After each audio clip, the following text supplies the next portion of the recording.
Hello friends, welcome back. और आज का जो टॉपिक है वो है हमारा मोशन अंडर ग्रेविटी। हम लोग ऑलरेडी प्रीवियस जो लेक्चर था हमारा उसमें हम बात कर चुके थे distance, displacement, speed, velocity and acceleration. ठीक है, तो आज जो हम लोग बात करने वाले हैं वो बात करने वाले हैं कि अगर हम ग्रेविटी के अंडर मोशन की बात करते हैं तो क्या क्या चीज़ें होंगी। ठीक है, तो ग्रेविटी के लिए सबसे पहली चीज़ हमेशा ध्यान रखनी है कि suppose if this is your earth, ठीक है, और ये है अर्थ का सेंटर। ठीक है जी, ये सेंटर पॉइंट है ओ, और हम बात कर रहे हैं किसी भी बॉडी के, अगर हम अपनी भी बात करते हैं इवन, तो हम लोग प्रेजेंट होते हैं अर्थ की सरफेस के ऊपर। सरफेस बोलने का मतलब क्या है कि वी विल बी ओवर है। ठीक है, या तो हम होंगे यहाँ पर, ठीक है ना।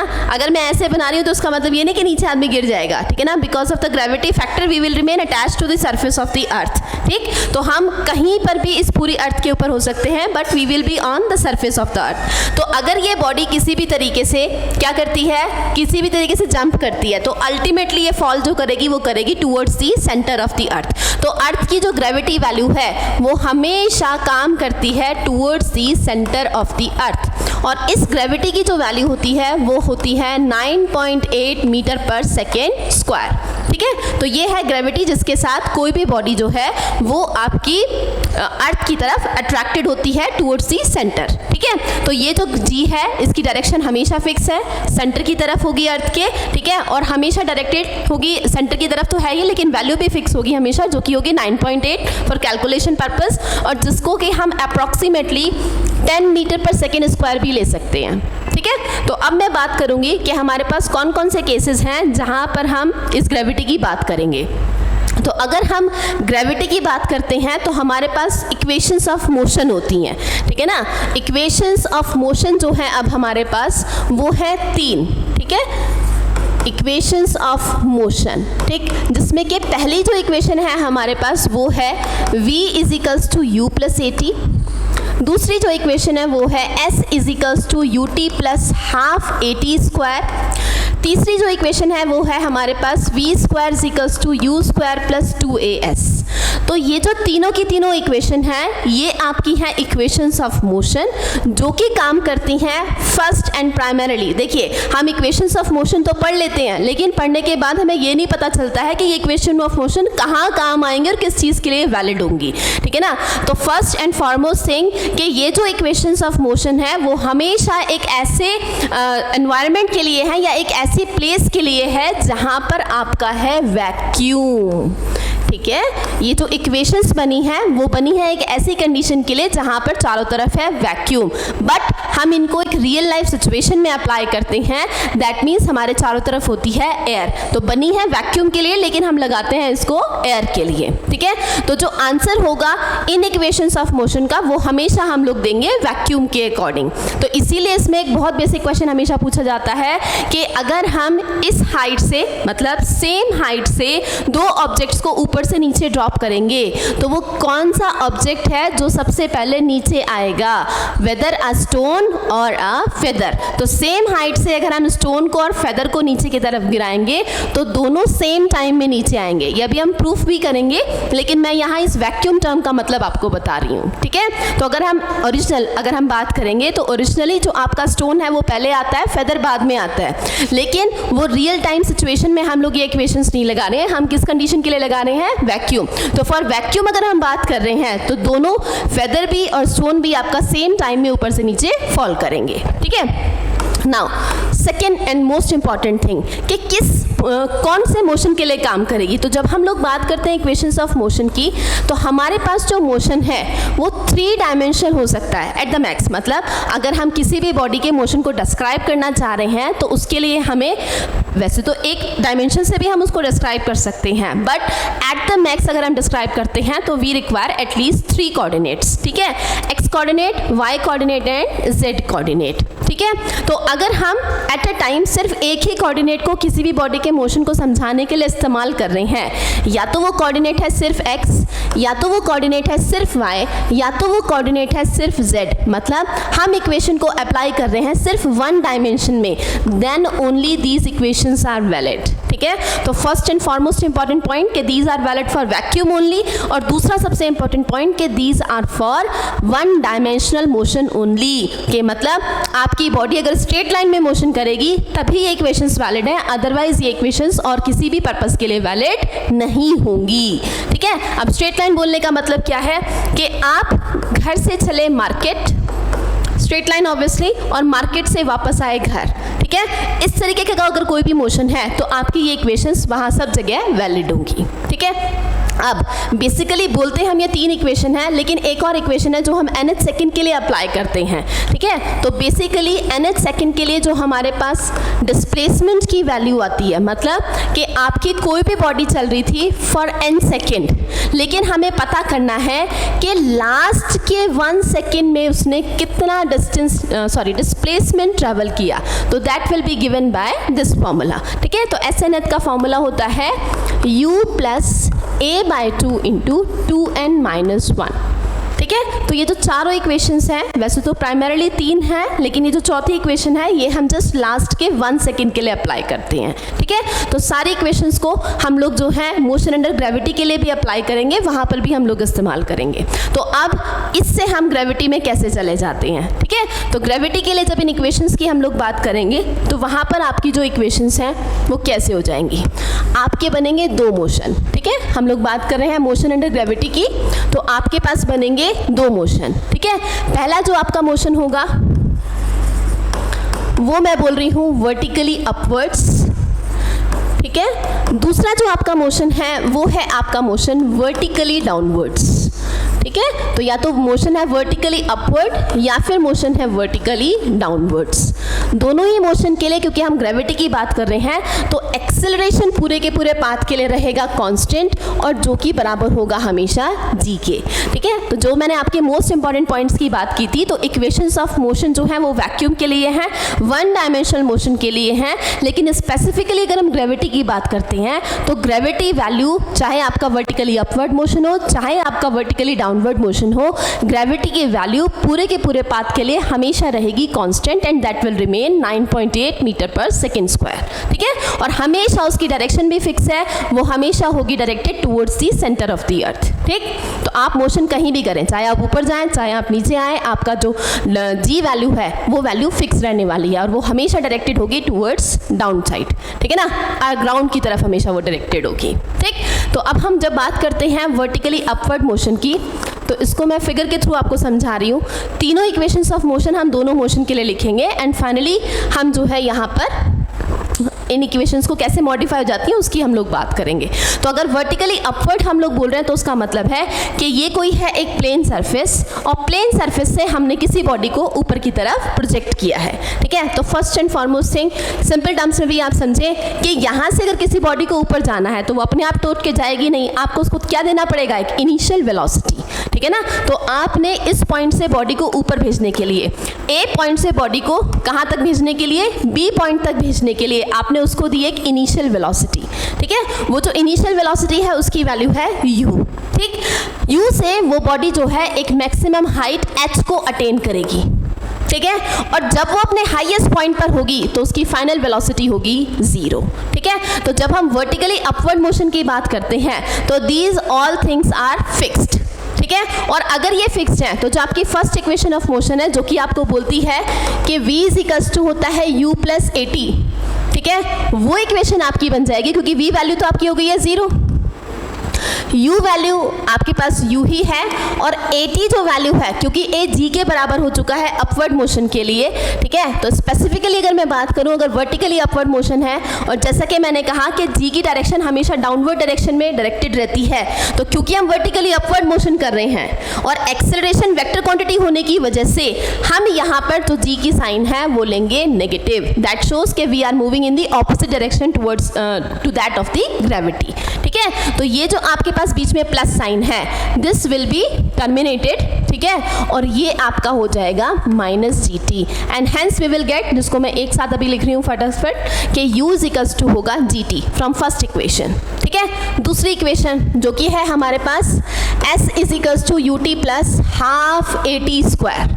ठीक ठीक है, हाफ ए टी स्क्वायर। तो एस जो है यहाँ पर वो काम करेगा एच की तरह, u t value will remain same and this value will become minus half g t square. ये सेकेंड इक्वेशन है, ठीक है। And the third equation which is v square is equals to u square plus 2as, ठीक है। ये जो last equation है वो आपकी बन जाएगी u square is equals to 2gh and that will result in कि हमें यहाँ से मिल जाएगी initial velocity, that will become under root 2gh, ठीक है। और इस इक्वेशन के अंदर अगर हम आपकी अगेन जो है u की वैल्यू अगर यहाँ पर मैं इंसर्ट कर दूँ, ठीक है, या दूसरे टर्म्स में t से यहाँ की वैल्यू u/g अगर मैं यहाँ पर इंसर्ट कर दूँ तो हमारे पास यहाँ से जो रिलेशन आएगा that will amount to half gt square, ठीक है। या दूसरे फॉर्म में बोलूँ तो time period will be under root 2h/g, ठीक है।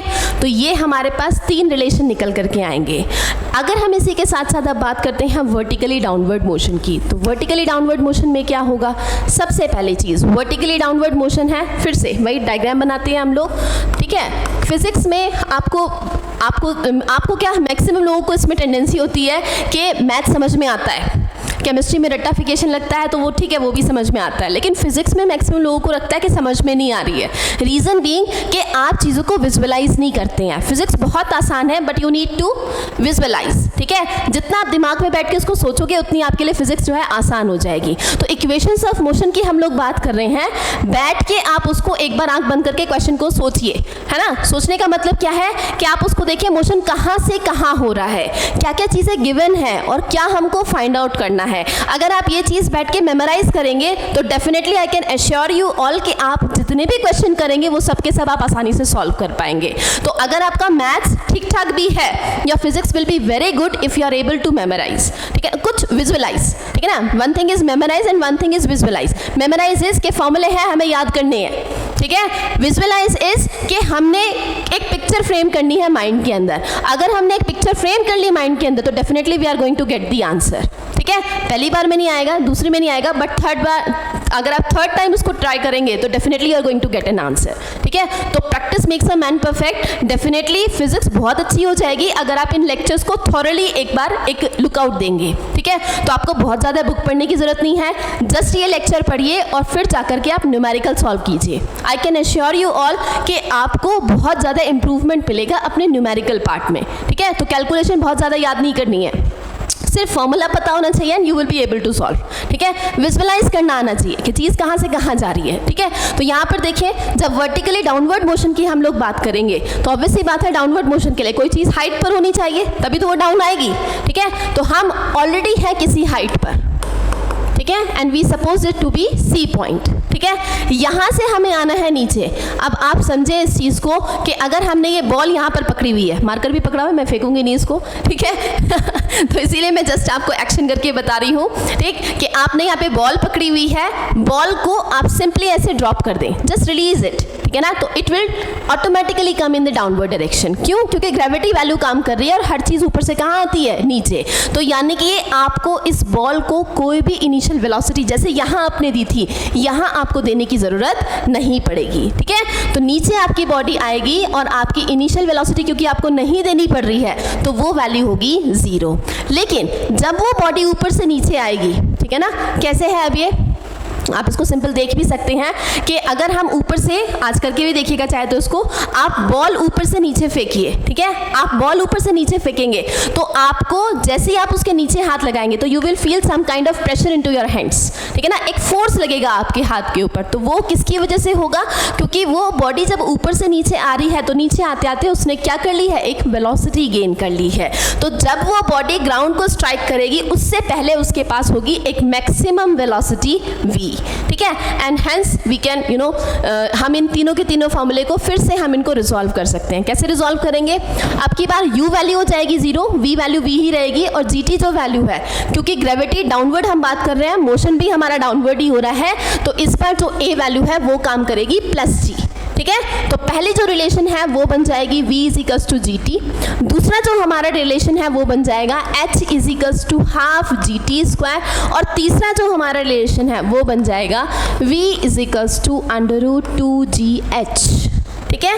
एंड दिस समराइजेज ऑल, ठीक है। ठीक है, हम अगर C to D पॉइंट जा रहे हैं तब हमारे पास क्या क्या चीज़ें होंगी, हम अगर A to B पॉइंट जा रहे हैं तब हमारे पास क्या क्या चीज़ें होंगी। ठीक है, तो अगर ये सारी चीज़ें हम लोग ध्यान में रखेंगे तो we will be able to solve each and every question. Now we are going to mix this part. ठीक है, कि अपवर्ड मोशन है, डाउनवर्ड मोशन है, तो दोनों आपस में रिलेट कैसे हो रहे हैं, कैसे रिलेट हो रहे हैं। अब आप देखें, ये है A पॉइंट और ये है D पॉइंट। आप इन दोनों पॉइंट को देखिए, ये दोनों पॉइंट सेम एक ही जैसे काम करेंगे। कैसे काम करेंगे, देखें, जब आप किसी बॉडी को वर्टिकली अपवर्ड भेज रहे हैं तो आपको देनी पड़ रही है इनिशियल वेलोसिटी।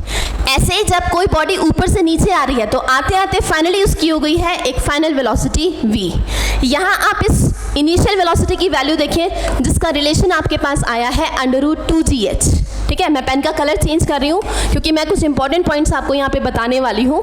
ठीक है ना, तो कीपिंग दैट इन माइंड तो मैंने इसका कलर चेंज कर दिया पेन का। देखें, यहाँ से आपने जो इनिशियल वेलोसिटी बॉडी को दी दैट इज √2gh, यहाँ पर जो फाइनल वेलोसिटी बॉडी की हुई दैट इज अगेन √2gh। तो ये चीज़ क्या शो कर रही है कि जितना आपको वर्टिकली अपवर्ड मोशन के लिए इनिशियल वेलोसिटी बॉडी को देनी पड़ती है, अगर आप सेम हाइट के लिए बात करते हैं, इस चीज़ को ध्यान रखिएगा, किसके लिए अगर आप बात करते हैं, सेम हाइट के लिए अगर आप बात करते हैं, तो आपकी बॉडी अगर सेम हाइट से नीचे फॉल करेगी तो उसकी वेलोसिटी फाइनल जो है वो सेम होगी जो आपको इनिशियल वेलोसिटी देनी पड़ी थी। ठीक है, तो दिस समराइजेज ऑल कि आपकी इनिशियल वेलोसिटी A पॉइंट पर, u वेलोसिटी A पॉइंट पर will be equals to v velocity at D point. ठीक है, नाउ नेक्स्ट इंपॉर्टेंट थिंग कि जितना आपकी बॉडी को सेम हाइट के लिए अगर हम बात करते हैं, ठीक है ना, अगेन ध्यान रखिएगा हम लोग बात कर रहे हैं किसके लिए, सेम हाइट के लिए। तो सेम हाइट के लिए आपका जितना टाइम लगेगा ऊपर जाने में उतना ही टाइम आपको लगेगा नीचे आने में। तो यहाँ देखें टाइम कितना है √2h/g, यहाँ इस रिलेशन से भी देखें आपके पास टाइम आएगा √2h/g। तो दिस समराइजेज ऑल कि जितना आपका ऊपर जाने में टाइम उतना ही आपका नीचे आने में। थिंग इज कि हाइट शुड रिमेन सेम। ठीक है, तो इससे हमारा एक और पार्ट क्लियर हुआ। और क्या चीज़ क्लियर हुई कि जैसे यहाँ पर B पॉइंट है सेम आपका है ऐसे यहाँ पर C पॉइंट। ठीक है, कैसे कि यहाँ जब बॉडी हाईएस्ट पॉइंट पर होगी तो फाइनल वेलोसिटी हो जाएगी 0। ऐसे ही अगर कोई बॉडी ऊपर से नीचे गिरेगी तो उसकी इनिशियल वेलोसिटी होगी 0। तो अगर हम अपवर्ड मोशन और डाउनवर्ड मोशन की बात करते हैं तो क्योंकि आपकी इक्वेशंस ऑफ मोशन वैक्यूम के लिए काम करती हैं, और एक बहुत इंपॉर्टेंट चीज़, ये बॉडी के मास को कंसिडर नहीं करती हैं। ठीक है ना, तो मैं पेज चेंज कर रही हूँ और अब हम बात करते हैं important points regarding equations of motion. Again अगर हम सिर्फ ग्रेविटी के लिए बात करते हैं, ठीक है ना, तो अगर हम सिर्फ ग्रेविटी के लिए बात करते हैं so the situation will become like कि सबसे पहली चीज़ पूरे के पूरे पाथ के लिए जो ग्रेविटी है या जो एक्सेलरेशन वैल्यू है वो हमेशा रहेगी आपकी कांस्टेंट। ठीक है, आपकी बॉडी चाहे A पॉइंट पर हो, चाहे B पॉइंट पर हो, चाहे C पॉइंट पर हो, चाहे D पॉइंट पर, आपकी एक्सेलरेशन की डायरेक्शन और उसका मैग्नीट्यूड हमेशा रहेगा 9.8 मीटर पर सेकेंड स्क्वायर। यहाँ से अब एग्जामिनेशन का एक क्वेश्चन बन जाता है। ठीक है, क्या क्वेश्चन बनता है, नोट कि if the velocity of the body is 0, is it necessary its acceleration is also will be 0?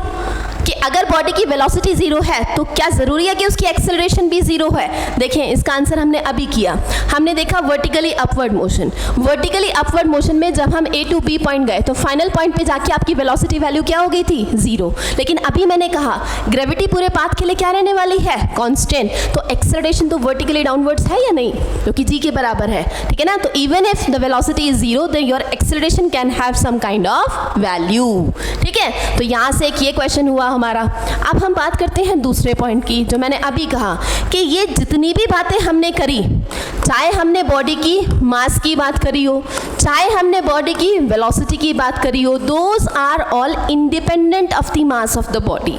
तो आप सेम हाइट से हाथी फेंको चूहा फेंको, ठीक है ना, क्या बोला मैंने, फिर रिपीट कर रही हूँ, आप सेम हाइट से हाथी फेंको चूहा फेंको, both will come on ground eight same time. ठीक है, तो आपका टाइम ऑफ फ्लाइट जो होता है वो मास के ऊपर डिपेंड करता ही नहीं है, वो सिर्फ डिपेंडेंट है h और g क्वांटिटी के ऊपर। तो क्योंकि हम मास कंसिडर ही नहीं कर रहे हैं तो दिमाग से इस चीज़ को निकाल दें कि इक्वेशंस ऑफ मोशन कर रहे हैं तो सिर्फ किसके लिए काम करेगी, वैक्यूम के लिए, मास कंसिडर नहीं होगा। ठीक ठीक है। तो नेक्स्ट इंपॉर्टेंट थिंग कि आपकी ये सारी इक्वेशन इस्तेमाल करते हुए मास के इंडिपेंडेंट ये काम करेंगी, मास को हम पिक्चर में कंसिडर नहीं करेंगे। नाउ नेक्स्ट इंपॉर्टेंट थिंग कि आपका जितना हम इनिशियल वेलोसिटी देते हैं बॉडी को ऊपर भेजने के लिए, उतनी ही आपकी फाइनल वेलोसिटी होगी बॉडी की नीचे आने की, जो कि बराबर होगी √2gh। अगेन ये जो क्वांटिटी है वो सिर्फ g और h दो फैक्टर के ऊपर डिपेंड कर रही है, मास के ऊपर डिपेंड नहीं करेगी। तो आप ऊपर से हाथी को फेंको, नीचे से चूहे को फेंको, तो दोनों अगर सेम हाइट के लिए अगर हम बात कर रहे हैं, तो जितनी आपकी यहाँ से आप इनिशियल वेलोसिटी दोगे, उतनी ही आपकी जब हाथी नीचे आएगा ग्राउंड को स्ट्राइक करने के लिए, सेम पॉइंट के ऊपर दोनों की वेलोसिटी होगी सेम। ठीक है। अब क्या इंपॉर्टेंट चीज है, और next important thing is time of flight. Time of flight क्योंकि हमारे पास कितना आ रहा है √2h/g। ठीक है। तो सेम अगर हाइट है तो कोई भी दो बॉडीज को अगर आप फेंकोगे, ठीक है ना, इफ द ऐसे क्वेश्चन आएगा कि एक बॉडी है 10 kg, दूसरी बॉडी है 20 kg, अगर हम दोनों को सेम हाइट से फेंक रहे हैं तो बताओ कौन पहले नीचे आएगी। ठीक है ना।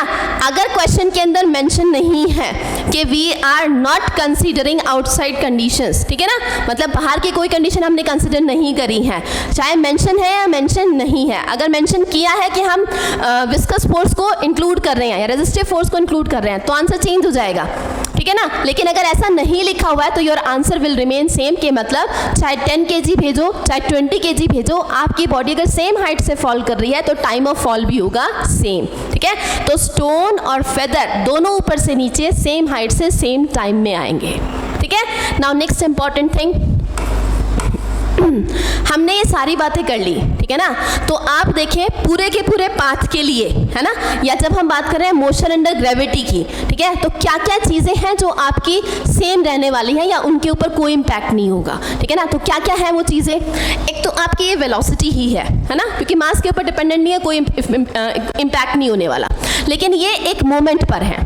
कैसे हैं कि अगर हम किसी भी बॉडी को नीचे से ऊपर फेंक रहे हैं या ऊपर से नीचे फेंक रहे हैं, तो उसका मास जो है वो पूरे के पूरे पाथ के लिए हमेशा रहने वाला है कांस्टेंट। और क्या चीज़ कांस्टेंट रहने वाली है, एक्सेलरेशन ड्यू टू ग्रेविटी, इसके ऊपर भी कोई इम्पैक्ट कभी नहीं होने वाला है। ठीक है ना। तो मास और ग्रेविटी दो फैक्टर हैं जो कभी भी आपके पूरे पाथ के लिए चेंज नहीं होंगे, बाकी और जितनी भी वैल्यूज हैं वो आपकी चेंज होते रहेंगी। मतलब इनिशियल वेलोसिटी इनिशियल पॉइंट पर फिक्स है 30 मीटर पर सेकेंड, लेकिन जैसे ही आप फाइनल पॉइंट पे पहुंचोगे वो कितनी हो जाएगी, 0।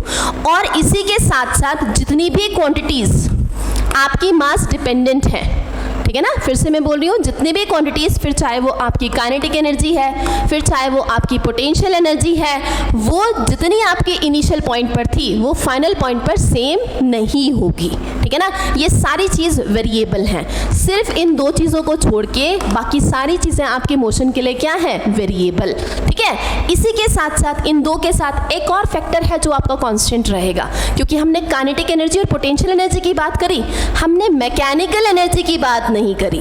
ठीक है ना। तो आपकी जो मैकेनिकल एनर्जी होगी वो भी आपकी पूरे के पूरे पाथ के लिए हमेशा रहेगी कांस्टेंट। मतलब अगर हम मूव कर रहे हैं from A point to B point या vice versa also from B point to A point, तो पूरे के पूरे पाथ के लिए अगर यहाँ पर एनर्जी है 10 जूल, तो आपके मोशन के किसी भी पॉइंट पर इस पार्टिकल की एनर्जी हमेशा होगी 10 जूल। तो आपका मोशन अंडर ग्रेविटी के लिए तीन चीज़ें पूरे पाथ के लिए हमेशा कांस्टेंट रहेगी। First of all is mass, second is gravity and third is mechanical energy. बाकी सारी चीज़ें जितनी भी हैं वो सब आपकी पूरे पाथ के लिए या पूरे मोशन के लिए करेंगी चेंज, जिसमें कि कौन कौन सी अब चीज़ें हैं जो आपकी पूरे के पूरे पाथ के लिए चेंज करने वाली हैं। First of all is kinetic energy. ठीक है ना, 12 mv²। यहाँ से अगर कोई चीज़ ऊपर जा रही है तो मैंने अगर 10 जूल एनर्जी बोला तो इस पॉइंट के ऊपर सिर्फ आपकी एनर्जी होगी काइनेटिक एनर्जी। ठीक है। लेकिन हाईएस्ट पॉइंट पर जाकर के ये सारी एनर्जी जो काइनेटिक थी वो चेंज हो जाएगी किस में, पोटेंशियल में।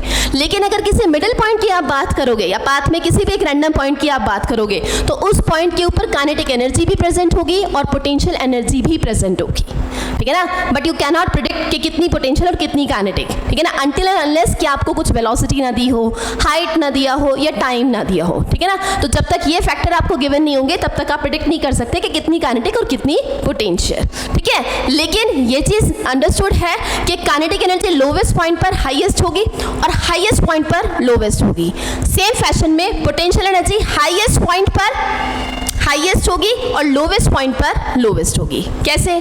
कि जब हम बात करेंगे वर्टिकली अपवर्ड्स, ऊपर की तरफ अगर हम मोशन करेंगे तो आपकी काइनेटिक एनर्जी करेगी डिक्रीज, लेकिन साइमल्टेनियसली आपकी पोटेंशियल एनर्जी करेगी इंक्रीज। ये भी क्वेश्चन आपके एग्जामिनेशन में आया हुआ है, ठीक है ना। मैं इसको नोट डाल के लिख देती हूँ कि मोशन अंडर ग्रेविटी में जो काइनेटिक एनर्जी है वो अगर हम वर्टिकली अपवर्ड मोशन की बात करते हैं तो उसके साथ क्या होगा। तो अगर हम वर्टिकली अपवर्ड मोशन करेंगे तो काइनेटिक एनर्जी विल डिक्रीज, ठीक है ना। तो अगर आपका है अपवर्ड मोशन, ठीक है ना, तो काइनेटिक एनर्जी करेगी डिक्रीज और पोटेंशियल एनर्जी करेगी इंक्रीज, ठीक है। लेकिन अगर आपका है डाउनवर्ड मोशन, ठीक है, कौन सा मोशन है? डाउनवर्ड। आप ऊपर से कहाँ आ रहे हैं? नीचे। तो अगर आप ऊपर से नीचे आ रहे हैं तो हाईएस्ट पॉइंट पर आपके पास होगी पोटेंशियल एनर्जी, और ऊपर से नीचे आने में पोटेंशियल एनर्जी तो करेगी डिक्रीज और काइनेटिक एनर्जी करेगी इंक्रीज, ठीक है। तो अगर इसको कंबाइन कर दें, अपवर्ड देन डाउनवर्ड मोशन, तो kinetic energy first decreases then increases, ठीक है। Potential energy first increases then decreases, but the mechanical energy पूरे के पूरे पाथ के लिए दैट विल रिमेन कांस्टेंट। तो mass, gravity, mechanical energy, these all quantities will remain constant, और बाकी जितनी भी क्वांटिटीज हैं वो सब पूरे पाथ के लिए करेंगी चेंज। फिर चाहे वो काइनेटिक एनर्जी है, फिर चाहे वो पोटेंशियल एनर्जी है, फिर चाहे वो बॉडी का मोमेंटम ही क्यों ना हो, ठीक है ना। क्योंकि मोमेंटम, पी टर्म किस पर डिपेंडेंट है? वेलोसिटी। और वेलोसिटी हमने ऑलरेडी पढ़ ली है, वेलोसिटी टर्म किस पर डिपेंड कर रही है? मोमेंटम टर्म किस पर डिपेंड कर रही है? वेलोसिटी पर। तो वेलोसिटी तो आपकी हर पॉइंट के ऊपर क्या हो रही है? चेंज, ठीक है। तो आपकी kinetic energy, potential energy, momentum all will change except these three terms which will remain same for the motion, ठीक है। तो इसी के साथ हमारा ये लेक्चर होता है खत्म। हम मिलेंगे नेक्स्ट लेक्चर में। टिल देन बाय बाय, और keep watching, keep studying and keep growing. Thank you so much.